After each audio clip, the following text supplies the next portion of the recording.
Oh man, gamers.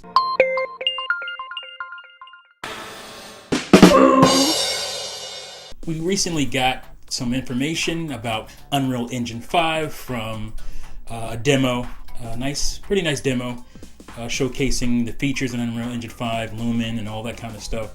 And it was a nice tech demo.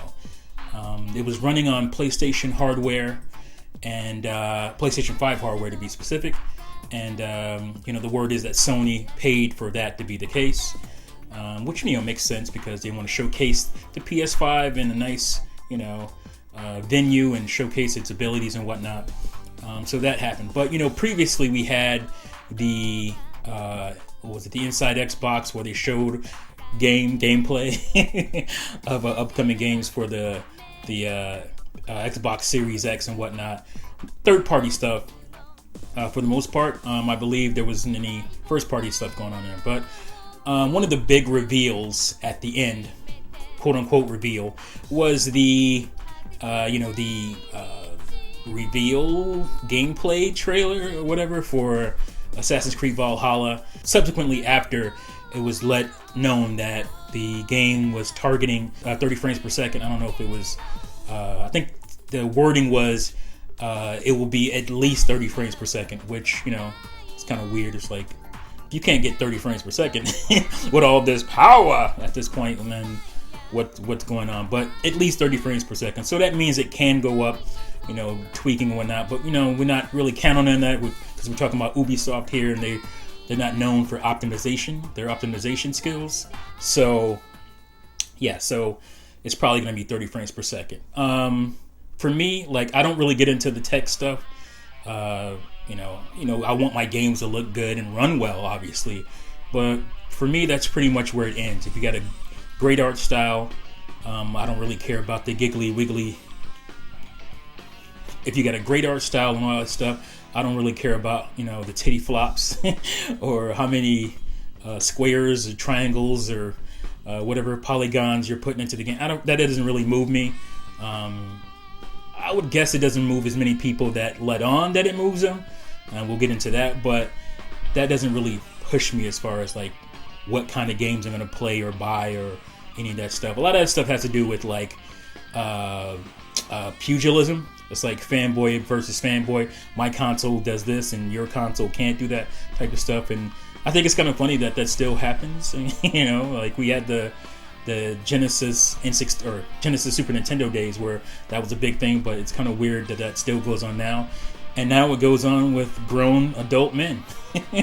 So that's a thing. But anyway, there was this big uproar about Assassin's Creed Valhalla only doing 30 frames per second. People were losing their minds about it. Twitter was blowing up. YouTube channels were discussing it. Oh my God, how can this be? How could this possibly be? The Xbox Series X is so powerful, and obviously the next gen is supposed to be next gen. It's so powerful. Why can't we have 60 frames at least on these consoles? This is a travesty. And many of those same people were praising and lauding the demo on PS5 for Unreal Engine 5, which is strange because that demo was running at 30 frames per second. Now, there was all other little things, talking about how, you can have all these different rocks and they're all separate. And I think that's, I guess if you're excited about that, they get you excited. That's one thing. But this was mostly about the frames per second. And here you have this demo, which is supposed to be showing a next-gen engine, only showcasing its abilities in 30 frames, and there was no uproar. People were like, "Oh my God, this is amazing! This is totally the next gen," and all this stuff. And it's just like, you guys are hypocrites. But then I started to think about it a little bit more. I'm like, I think there's more to it than just hypocrisy on people just not really noticing that, or you can say, well, it's a game. We know that Assassin's Creed is a game, and we want 60 frames. That other thing is just demo. But that's the thing, is it's just a demo. So in demos, you can get away with not having AI, running in the background and all this other stuff that would tax your system to where, it would bring down your frame rate. And this didn't have that. This was a structured, linear setup. They showed you what they wanted to show you. That's all basically you would think would be running and whatnot in the background. And they showed you all that. And you would think that with that structured setup, you'd be able to get 60, even maybe 120 frames. Who knows? Because tech demos do that. Terminator Juice, shout out to my boy Terminator Juice. We were talking about this in the Google Hangout chats. And if you want to check us out, we do a podcast every Monday, 7 p.m.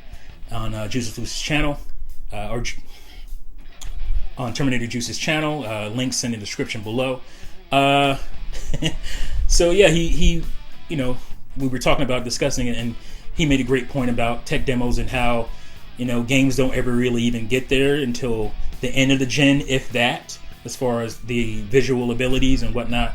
And you can get away with stuff. Shout out to my boy Visor Grunt on Twitter. He reminded everyone that this is a demo, and so you can get away with not having AI running and all the doodads and doohickeys that you need in an actual game, running real time. So you don't need all that stuff. So you can get it. You can make everything else look great. You can increase your graphical fidelity and all this and all your triangles. So to me, it's like it's not just hypocrisy. I think this is more about Sony fanboyism. I think there's a growing fear amongst those guys. And here's the thing: I don't really have a horse in this race. I'm a lowly Nintendo fan. Like, we're barely getting 720p out of our little Switches. So, but that's the thing about me. I feel like this is one of the reasons I can't be a mainstream YouTuber, or one of the reasons that holds me back from that, because I see bullshit and I call it out. And but my channel isn't about that. So yeah, you can have a big channel if your channel is always about going after gaming companies or specific designers and whatnot and just ragging on them all the time. There's channels that are big that do that, like what's his name, Jim Sterling. He does that. They're always seeped in the drama. Yeah, they do other stuff. They do reviews and stuff, but it's always kind of it's a stick. But I don't really do that. I kind of once in a while I'll do this type of video. But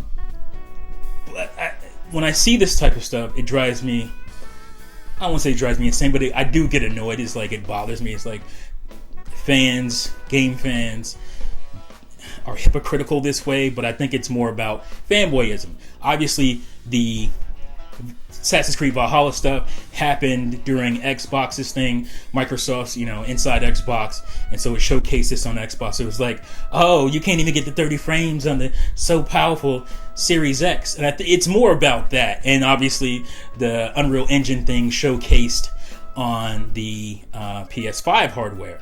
So it's like, yeah, we don't need that extra couple of teraflops or titty flops. Look at what we can do. Oh, and there was an argument about the SSD and how much faster it is, and that'll help you draw things quicker in your game. But I don't think it does anything with the frame rates. I'm not a hardware guy, but I don't think that increases your frame rates or anything like that. So, is there anybody out there who believes that PS5, looking at the specs, will be more powerful than the Xbox Series X? Put your damn hand down. That's probably not going to happen. It's going to be a situation of like maybe the Super Nintendo and the Sega Genesis, like I said, where the Super Nintendo was, better on spec sheets, but the Genesis was better at certain things that the Super Nintendo wasn't. But overall, the Super Nintendo was more powerful. So you're going to see negligible things when it comes to third-party games, because they're going to want to put the most across the board port out there so they can put it on everything easily. The real difference is going to come in first-party stuff, and up until this point, especially this generation, Sony's first party has certainly been better than Microsoft's, and visual, graphically, stuff like that as well. But I feel like the fanboys are a little worried about the Series X, because that was one of the things that held the Xbox One X or the Xbox One back. Was it wasn't as powerful, and it was the whole 900p versus 1080p thing. That was a thing that people want to act like didn't happen, but graphics was a big part of how people ragged on the Xbox One. And then they switched after a couple of years, 3 years or so, to exclusives, which to me is more valid. It's a more valid kind of point to talk about who had the better exclusive games. Why should I buy your system? So there's definitely some frightened fanboyism going on here. Whereas you don't have the power argument. You lost that basically with the Xbox One X. So the only thing you have is first party, and we all know that Microsoft has been buying studios up. There's a lot of anticipation around what they're going to bring as far as first party content. I think they understand that, this is just me speculating, that, single player kind of big, story based games are important in this industry. They do really well. Sony has shown that, and Nintendo has shown that. So I think that's, they've been building up to get to that. So you might lose that. You might lose the first party thing. Certainly people are going to have their own tastes, so they might still prefer Sony over Microsoft on that code. But the gap is going to be a lot closer. And I think, there's a speculation that the cost gap will be a lot closer. Obviously, again, that was another problem with the Xbox One, is that it cost $100 more because they forced the Kinect in, while the PS4 was $100 cheaper. So that was another thing. And another thing on top of this is that Nintendo, came out the gate weak with the Wii U. So they were struggling. So all these things, all these factors helped Sony this past generation. They're not going to have all those factors this generation. I think there's a lot of anxiety among the fanboys about that. And so they're like looking for every little thing that they can grab out of the sky. And this is one of them. I think that's why there's a lot of people who complained about Valhalla's 30 frames, didn't really care about Unreal Engine 4's demo at 30 frames, which you would think, that thing, they could have maxed, they could have done what they wanted to with that, you would think. But I think that's what it is. But here we are. This is the gaming world we live in. And I like to point these things out. Like I said, I think this is one of the reasons there's other reasons, but I don't get mainstream, views and subscriptions with this channel. But I can't like live in my own skin if I don't do these types of things. And, I like to be comical and satirical, and sometimes people who would maybe help me as a YouTuber might see that video as about them and maybe attacking them in some way. But I can't do my thing worrying about how other people may perceive a joke that I make or a satirical, skit that I make. That's not going to work for me. Yeah, what do you guys think? Do you think this is fanboyism? It's certainly hypocrisy. But let me know what you think in the comments below. Thank you as always for watching and listening, and see you fools next time. Peace out.